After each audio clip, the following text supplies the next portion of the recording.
To start off with, would you be able to just tell me a bit about yourself and your business? So I have written 2 books. The first book was called Heavily Meditated, and the second book is called The Hope Dealer. And basically, when I wrote Heavily Meditated, my goal was to create a complete toolkit for people so that they could learn to meditate and weave it into their lives without having to go and do a 10-day retreat or pay $1,000 to be initiated into a tradition and that kind of thing. Because for me, learning how to meditate literally changed my life. I had Lyme disease for 10 years, and the last piece of the puzzle was really resetting my nervous system. So after having a diagnosis that I would have chronic Lyme disease, I was able to fully recover from it. And I really credit meditation with being the last piece of the puzzle. So that really set me on a mission to try and help other people, unlock the magic of meditation.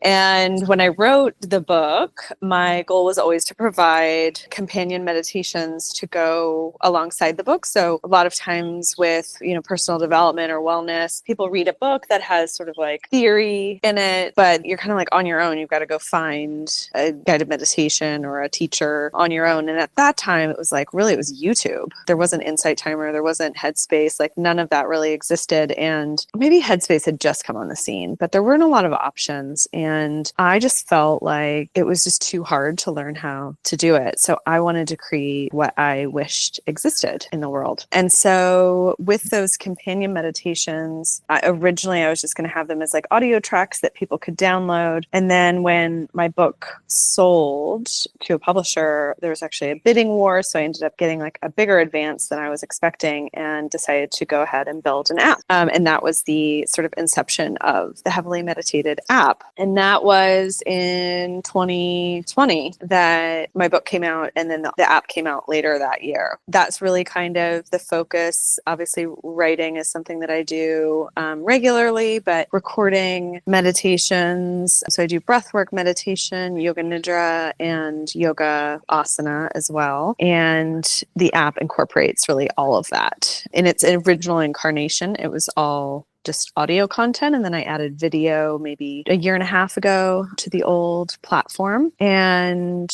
that kind of brings me to the present where I made the move over to movement. And what challenges were you facing before using movement? I mean, even from the beginning, building an app from scratch was incredibly challenging because the costs were not fixed. What was estimated was not accurate. So it ended up costing a lot more, taking a lot longer. And also just the bureaucracy, that's the word that comes to mind for me, of getting set up on the App Store, getting set up on the Google Play Store. Like it was a lot of like infrastructure for me to create as a small business and really a one-woman band. It was a lot. All of the financial requirements to be on those stores and all of the legal requirements. There was just a ton of admin required. Even at that point, it felt like a huge undertaking. And some of my frustrations during those 4 years were just the cost of operating in the app stores. So the commission that they take,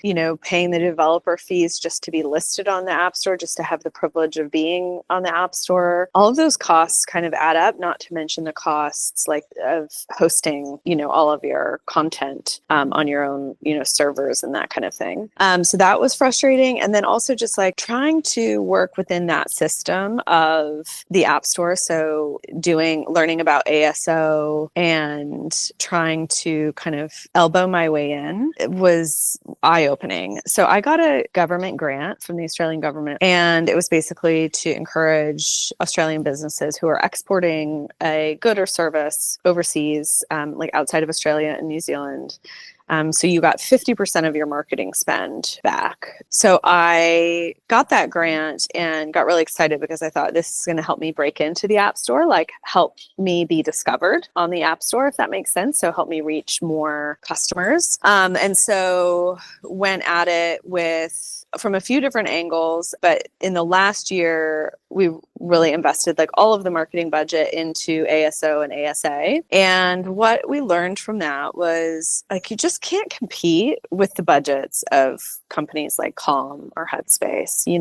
They have huge marketing departments. They have people spending tons of time and tons of money basically bidding for people's attention. And I don't think I realized just how competitive and complex that was. I mean, I had an understanding of it, but I didn't know it was kind of like day trading, basically. So again, when you're operating with like a small business like that, not having fixed costs is super challenging. And so spending that amount of money on marketing was something I never would have done without that export grant. But even with the export grant, it didn't actually move the dial. And so the learning for me on that was that the people who were finding me, the people who my offering resonates with, they're not just finding me on a search on the App Store, right? They're finding me through word of mouth. They're finding me through podcast interviews, magazine articles, the books, recommendations from a friend, all these more like kind of organic sources. I also really came to understand that it's the human connection. Like it's maybe the story or the way that I'm offering the tools that connects to people. And obviously it's not for everyone, but for the people that it resonates for, that kind of human touch is everything. And so a generic search for meditation app, or whatever the search term is, didn't actually yield me with the people that I'm seeking to serve. Yeah, that 100% makes sense. What was the final straw with the app stores that made you start reconsidering? And then what other options did you come across when you were deciding you might want to leave the app stores? I didn't have any intention of necessarily leaving the app store. I thought it was just sort of like a marriage that I was stuck in. But my developer who I'd worked with to build the app came to me maybe 6 months ago and said, your app is going to be obsolete soon and needs to be rebuilt. And that was a huge shock for me. I don't ever remember having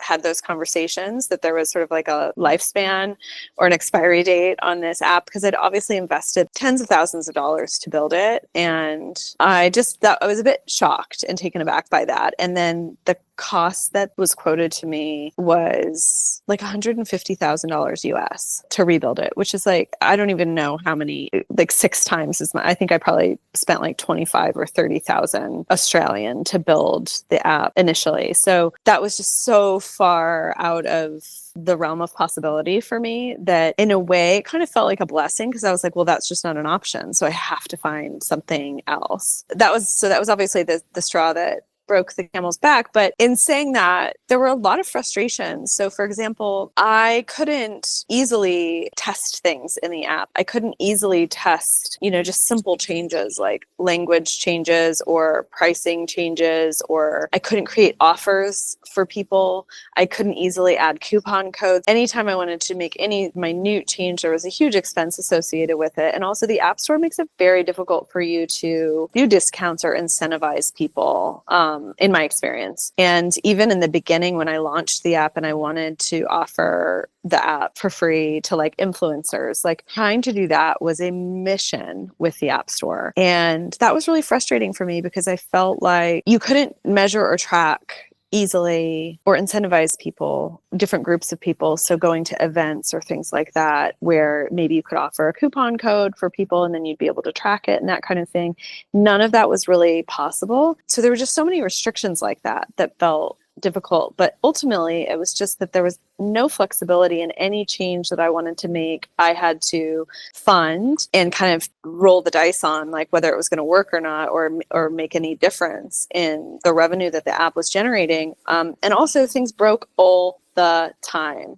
Things would break and then you just don't know how long it's going to take for the developer to fix it. So there were months where it was like, I'd have thousands of dollars in billing to fix something. Well, I didn't have thousands of dollars more revenue that month, right? So it was just really difficult again to like not have fixed costs as a small business. So I was like really, by that time, I was like totally over it, the whole setup, and really ready for something new. And so I started researching different platforms, and it was really exciting because when I originally built the app, like none of this existed. Apps weren't as big of a thing at that time. I mean, they were obviously a thing, but there weren't as many, I don't think, like sort of wellness and fitness apps and that kind of thing. So it was really exciting to see that there were these sort of white label products available. And the two that I kind of compared closely were Movement and Disciple. So I met with them. Their costs were absolutely bananas, like bananas. So they just kind of got wiped off the board. Realistically, I was like, there's just no way I'm spending that amount of money to host the app. And also, I think their design is clunky. Every single app that I looked at was just, from my experience, not at all like beautiful or elegant or intuitive. So for me, Movement was attractive because it offered 80% of the features that I was looking for. I thought the design, like there was enough flexibility with the design and the layout that I could create a user experience that felt intuitive and also really similar in a lot of ways to the layout of the old app, and also that it was an Australian company. I also just really liked that it seemed like it was kind of still a smallish team, but seemed really organized and, really responsive. I loved the idea that there were like features being rolled out, but also if something broke, it would not be my responsibility to fix it, because ultimately, and this is probably really the crux of it for me, and sort of like my intention is that I want to focus more of my time on being a creator and being of service, and less of my time on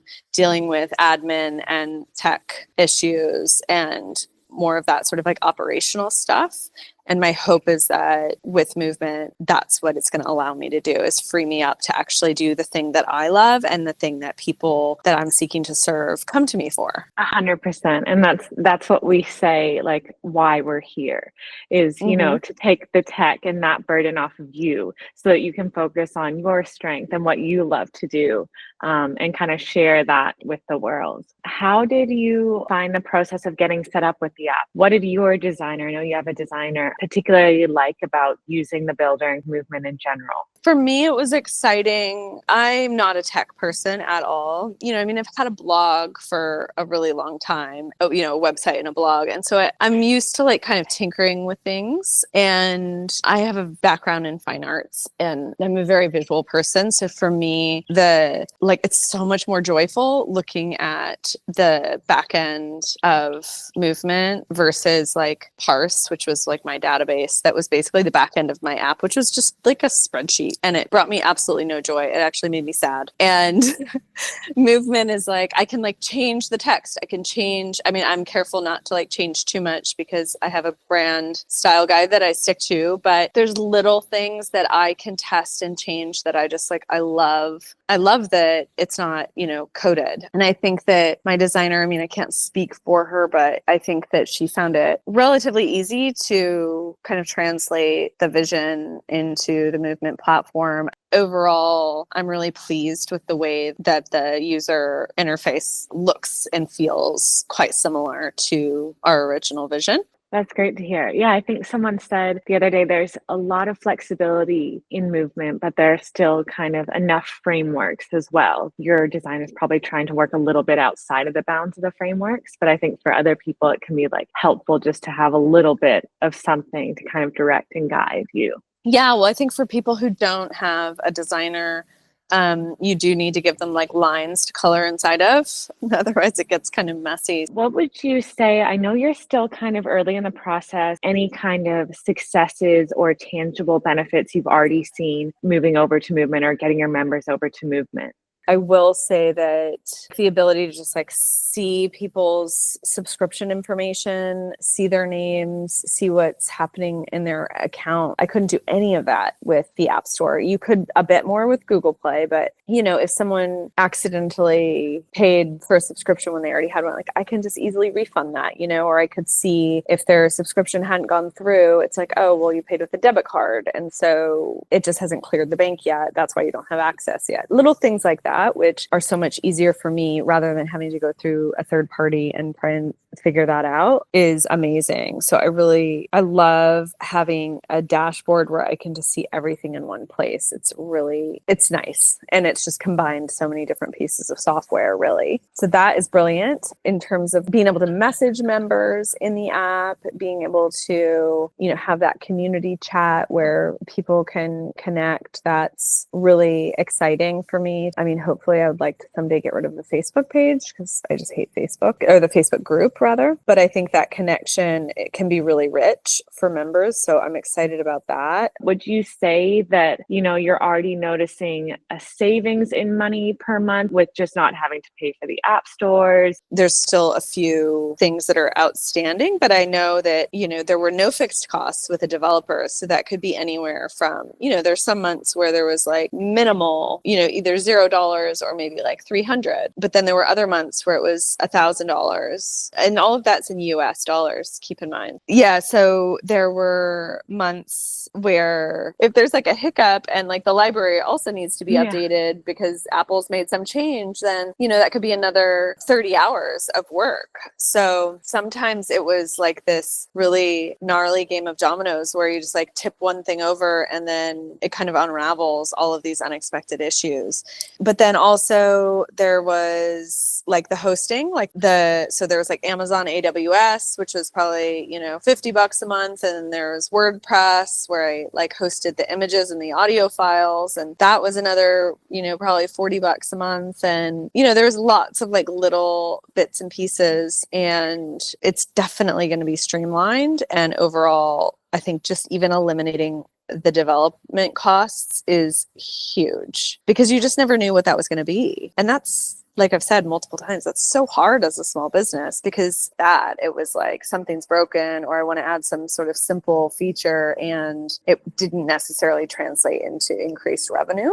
And have you received any feedback from your members, something they like about the new app or the web app versus the app stores? Most people are super positive about it, which is just kind of like the nature of my community, is like people are just super lovely in general and excited about it. And I probably the ability to connect more easily is really appealing to people. That's the piece of feedback that I've gotten more is just that they're excited about some of those things that weren't available in the old app.